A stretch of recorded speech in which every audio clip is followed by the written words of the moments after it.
I'd love your calls on William and Harry. Should they forgive each other?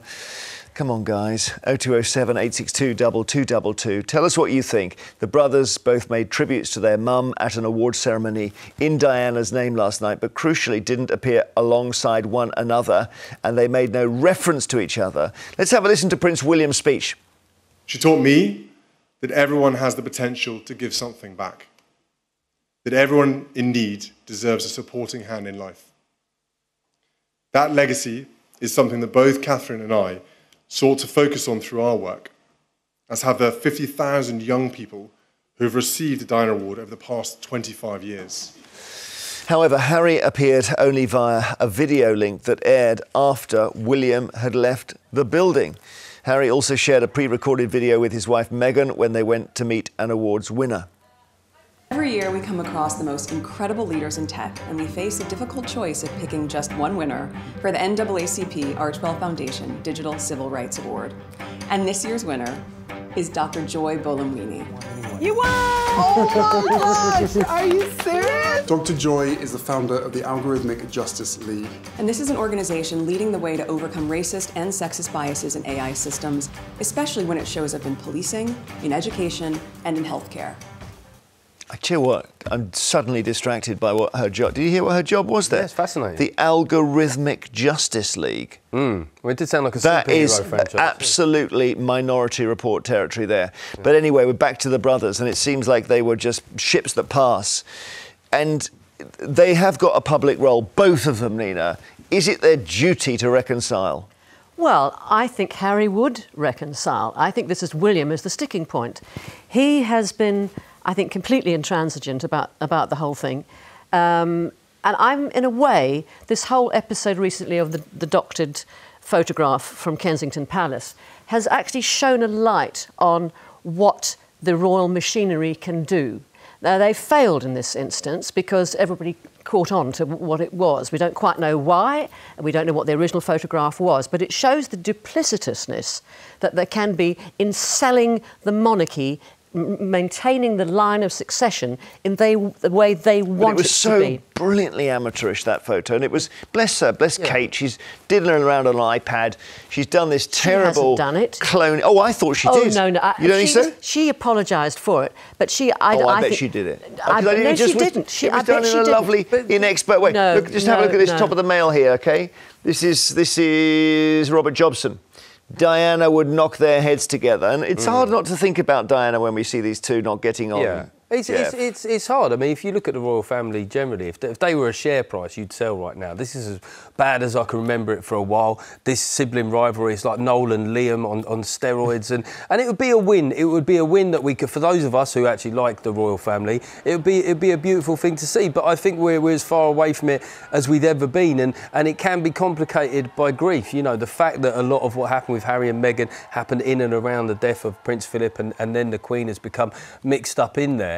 But, you know, in terms of what Nina was saying about the duplicitousness, I think in the real world these days, a mum doctoring an image of her family on social media is not that big a deal. No. It's more than that. It's absolutely more than that. And this is the palace. And I really insist, I don't personally think that Kate did it. There was a piece in the Evening Standard last night by somebody from a photographic agency or somebody very well revered, and he said that is not an amateur job. Oh, really? It's a bungled professional job. Yeah. And the thing is, when I talked about duplicitousness, I'm talking about all that went on in the years before Harry and Meghan were pushed out and the years since. So you had the briefing from the palace, you had the briefing from Kensington Palace, and that is what has resulted in this mess. Charles wanted a slimmed-down monarchy, and by God, he got one. Well, he has got it, yeah. No, I think that I've always thought that William and Kate were a bit put out by the razzmatazz of the Meghan and Harry show when they got married. They were eclipsed. They started a bit of briefing against them, or their people did, and it just got out of hand, and it left Meghan and Harry so upset and furious they left. Yep. And that's, I hope that sounds generous to all parties. Maria in London, hello. Good morning, all. Well, do you think these... looking at these two... Nina. Sorry, go on. I agree with what Nina's saying. You know, William's a sticking point here. Harry would drop everything. What they have to understand, Charles is sick. And if anything happens to Charles, you've just got William. All right, let's take Kate and his family out of it. The original foursome was William, Harry, and their mum and dad. Now, mum and dad, hopefully not yet, but, you know, if mum and dad goes and William is left there, he's got his blood brother, Harry, who he can depend on. Harry will drop anything and come to him and support him. Hang on, Mary, let me ask Geoff, do you think that's right, that this is all William stopping Harry making friends again? I think that we're all a bit guilty of saying Team William or Team Harry, and it does make us kind of a little bit reductive about the failings of the other. They both have failings. It's a family, but I think one thing you can be sure of, and they must know, and it must trouble them deep down, that this is the last thing that she would have wanted. They must know that, and I hope it won't happen now, but we could all use a reconciliation. All right, Michael in Kent. Thanks, Maria. Michael in Kent, hi. Hello. Right. Basically, if they draw a line under everything that's gone on, you still need an element of trust to move on positively. And with what our knowledge of the situation is, which is only what the media have told us, is that they can't trust one another. No, but come on, look, Harry's had one bestseller. You could, if you're Harry's brother, you can say, look, Harry, you're not writing all this down, are you? Because we can't do another book. And Harry's got to say, no, that's the only book. They're not going to... And then surely, Michael, there's got to be some trust. You need the trust, but can each of them trust the other?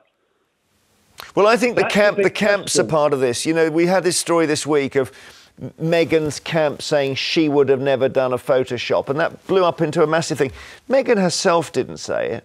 And they got so this entourage is not helping either. Yeah, the trouble is that Meghan quietly is one of the most sought after charismatic women in the world. That a photograph of Meghan is I put it to you, is worth far more than a photograph of Kate. And Kate now is a photograph. But the thing is that it's rebounded on them because they had photographs of Kate every day in the paper, every day for years and years and years and years. And you can't play that game. And then she disappears. Yeah. You cannot play that game. So they've fallen into their own trap with that. OK. Thanks, Michael. Judy in Birmingham, hi. Hello. What about these brothers? I always keep thinking about Diana when I see the trouble. Well, I think they should just say, come back, Harry, we're welcoming back because family's family. You might not get on with your sister-in-law, your brother-in-law, but you know what? That just happens within a family. He's William's brother. He's still an heir somewhere along the line. And I think that everybody should mind their own business in the country. You don't know what's happened in that family, and just welcome him back with open arms. But would it not be like Cole Palmer and Manchester City, so Cole Palmer is a great footballer, and he realised although he was with Man City, they weren't going to put him on the pitch. And Judy, wouldn't it be like that for Harry? He comes back to the royal family, and they're not going to do anything with him.